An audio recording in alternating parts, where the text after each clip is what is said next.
கீரை சாம்பார் எப்படி வைக்கிறதுன்னு பார்க்கலாமா? Very simple. ஸோ ஒரு 2 டேபிள் ஸ்பூன் ஆயில் எடுத்திருக்கேன். ஸோ ஆயில் நல்லா கொஞ்சம் ஹீட் ஆகிடுச்சு.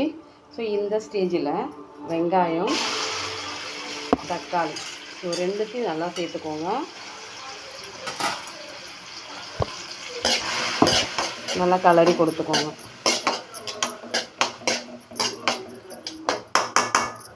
ஸோ சாம்பாருக்கு தேவையான அளவு கல் உப்பு எடுத்துக்கோங்க. நல்லா கலரி கொடுத்துக்கோங்க. ஸோ ஃபுல்லு ஹை ஸ்பீடில் வச்சுருக்கேன். வெங்காயம் தக்காளி நல்லா குக் ஆகட்டும்.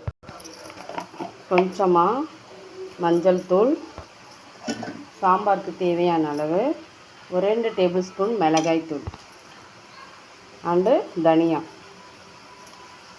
நல்லா இவங்களை இப்போ கலரி கொடுத்துக்கோங்க. அந்த வெங்காயம் தக்காளியோட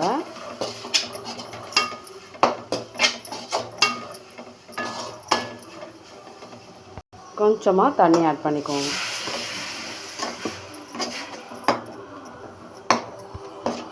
ஸோ இப்போ நம்ம என்ன பண்ணுறோம், எடுத்து வச்சுக்கிற பருப்பில் கொஞ்சோண்டு மஞ்சள் தூள், விளக்கெண்ணெய் சேர்த்து ஒரு 3 விசில் வச்சு நல்லா அவங்கள மேஷ் பண்ணி ஸோ இதோட சேர்த்துக்கிறேன். பருப்பு நல்லா சேர்த்தோடனே ஒரு முறை கலரி கொடுத்துக்கோங்க.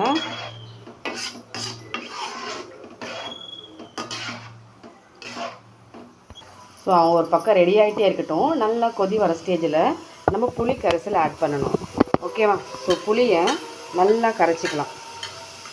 ஸோ புளி கொஞ்சம் ஊற்றினா தான் சாம்பாரோட டேஸ்ட்டு பக்காவாக இருக்கும். ஸோ கொஞ்சமாக புளியை நல்லா கரைச்சி எடுத்துக்கிறேன். இப்போ நல்லா கொதி வருதா, நல்லா ஒரு முறை கலரி கொடுத்துக்கோங்க.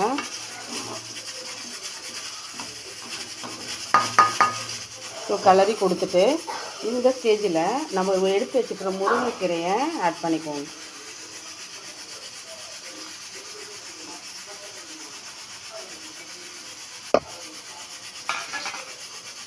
ஓகேவா? நல்லா கலரி கொடுத்துக்கோங்க.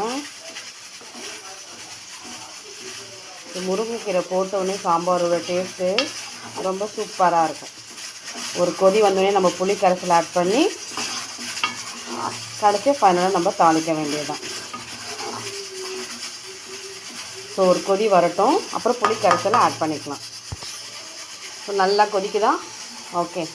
ஸோ இந்த மாதிரி நல்லா ஒரு 2 மினிட்ஸ் கொதித்த உடனே நம்ம புளி கரைசலை ஆட் பண்ணிக்கலாம்.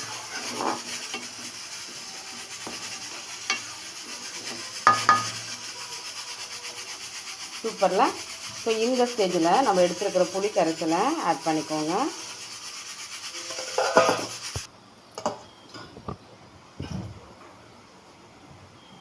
சாம்பார் நல்லா சூப்பராக கொதிக்குதா?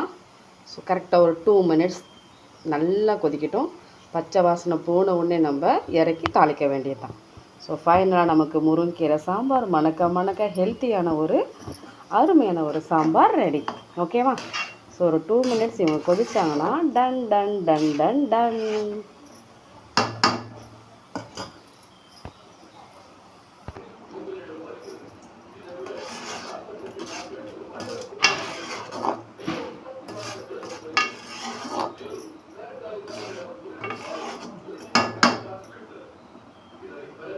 ஸோ சாம்பார் ஒரு பவுலில் மூவ் பண்ணிவிட்டு கொஞ்சமாக நம்ம சாம்பாரை தாளிச்சிடுவோம். ஓகேவா? இந்த சாம்பார் தாளிப்பு கடுகு, கொஞ்சமாக சீரகம் போட்டுக்கோங்க. அவ்வளோதான். ஸோ நல்லா கடுகு சீரகம் பொரியுதுங்களா? ஸோ இந்த ஸ்டேஜில் 2 கறிவேப்பிலை போட்டுக்கோங்க. ஸோ அவ்வளோதான். இவங்களுக்கு பொரிஞ்சோடனே நம்ம கிணத்துல மூவ் பண்ணிவிடுவோம். அப்படியே மூவ் பண்ண வேண்டியதுதான். மணக்க முருங்கைக்கீரை சாம்பார் தாளிப்பு முடிச்சோன்னே சூப்பராக ரெடி ஆகிடுச்சு. ஸோ கண்டிப்பாக நீங்கள் ட்ரை பண்ணி பாருங்கள். முருங்கைக்கீரை சாம்பார் செய்யறது ரொம்ப சிம்பிள். கொஞ்சமாக பக்குவமாக பார்த்து நம்ம தாளித்து எடுத்தால் மணக்க சாம்பார் ரெடி. மறக்காமல் லைக் பண்ணிக்கோங்க, சப்ஸ்கிரைப் பண்ணிக்கோங்க. கண்டிப்பாக எப்படி இருக்குன்னு கமெண்ட்டில் சொல்லுங்கள். Thank you so much. டாடா பாய்.